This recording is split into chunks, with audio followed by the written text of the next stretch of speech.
بسم اللہ الرحمن الرحیم۔ السلام علیکم ورحمۃ اللہ وبرکاتہ۔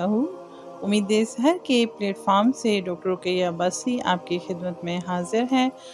آج میں آپ کے سامنے جس کتاب کا تذکرہ لے کر حاضر ہوئی ہوں وہ ہے تذکار صحابیات۔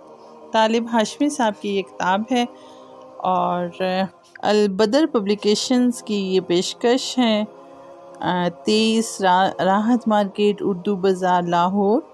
اس کی پہلی اشاعت ہوئی تھی فروری 2017 میں اور اس کے ناشر ہیں عبدالحفیظ احمد۔ اس کا جو انتصاب ہے وہ ہے پیکر جودو سہا الحاج احسان الحق فاروقی صاحب مرحوم و مغفور کے نام، جن کی مشفقانہ سرپرستی اور پرخلوص تعاون کی بدولت آج سے چند سال پہلے اس کتاب کا پہلا ایڈیشن منصۂ شہود پر آیا۔ جناب موصوف حکیم الامت حضرت علامہ اقبال کے ان اشعار کی سچی تصویر تھے۔ اس کی امیدیں قلیل، اس کے مقاصد جلیل، اس کی ادا دل فریب، اس کی نگاہ دل نواز۔ نرم دم گفتگو، گرم دم جستجو، رزم ہو یا بزم، پاک دل و پاک باز۔ یہ مجسمہ خیر مرد مومن 26 دسمبر 1986 کو نماز فجر کے بعد اس دنیا فانی سے ہمیشہ کے لیے روپوش ہو گیا۔ اس کتاب کے پڑھنے والوں سے استدعا ہے کہ وہ الحاج احسان الحق فاروقی کے لیے صدقے دل سے دعا کریں کہ اللہ تعالیٰ ان کو اپنے سایہ رحمت میں جگہ دے، ان کے درجات بلند فرمائے، اس کتاب کو ان کے لیے صدقہ جاریہ بنا دے۔ ناچیز طالب الہاشمی 14 اپریل 1987۔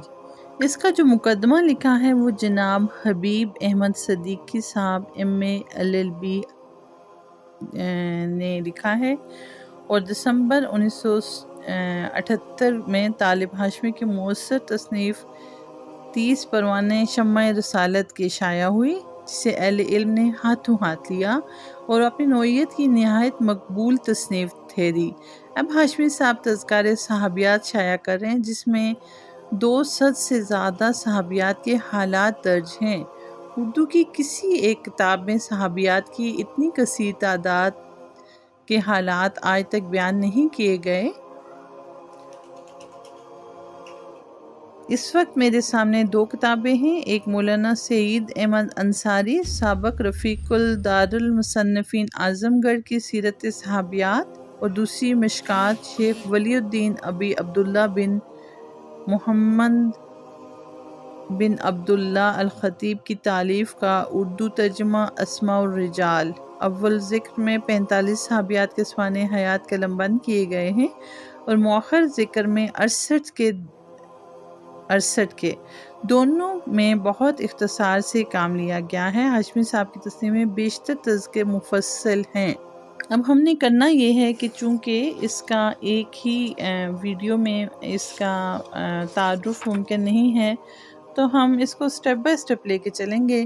انشاءاللہ نیکسٹ ایپیسوڈ میں آپ لوگ اس کا مزید تعارف اس کتاب کا حاصل کریں گے۔ تب تک کے لیے اجازت دیجیے اور خوشیاں بانٹیے، خوش رہیے اور اپنے ارد گرد موجود لوگوں کو آسانیاں پہنچائیے بغیر کسی جزا کے تصور کے، بغیر کسی احسان کے تصور کے۔ کوشش کیجئے کہ اللہ کے لیے نیک کام کریں اور اللہ کے لیے دوسروں کے ساتھ آسانیوں کا معاملہ فرمائیں۔ والسلام۔